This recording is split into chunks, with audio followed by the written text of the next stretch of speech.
Ndugu zangu katika imani, mtume wetu Muhammad sallallahu alaihi wasallama ilipoingia mwezi wa Ramadhani, mwezi wa Shaabani, alikuwa anawaambia maswahaba zake, imewajieni Ramadhani, imewajieni pongezi, imewajieni kwa kula namna ya kufuta madhambi yenu.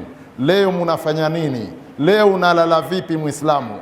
Leo una kazi gani ya kushughulika nayo isipokuwa wewe kushughulika na ibada ya Mwenyezi Mungu? Ndugu yangu Muislamu, mtume kaja kufunga akisema amepata hasara, amepata hasara, amepata hasara.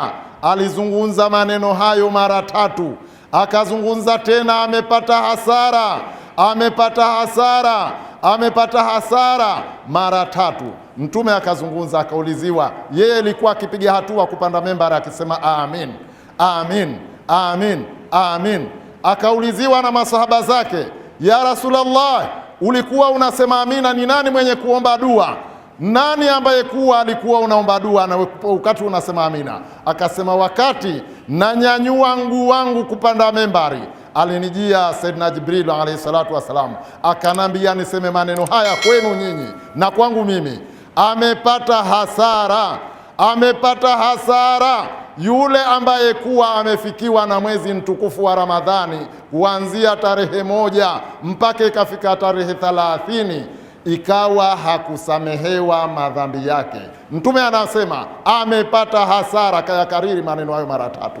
Ndugu yangu Muislamu, unafanya nini? Ni mimi na wewe, soma Qur'ani, swali swala za suna, fanya dhikri kwa wingi, fanya dhikri kwa wingi. Halafu mtume akaitikia tena mara tatu, akasema amepata hasara, amepata hasara. Mtume kaulizwa na masahaba zake, ni nani huyo ya Rasulullah? Asema, yule atakayewakuta wazazi wawili, atakayewakuta wazazi wawili hapa duniani, ikawa yupo wakanlea mpaka wakamfikisha kupata mke mpaka kaza watoto, ikawa hajasamehewa, hajasamehewa, amepata hasara, amepata hasara yule atakayewatenga wazazi wawili. Ndugu zangu Waislamu, hapa tulio wengi tuna wake, hapa tulio wengi tuna watoto.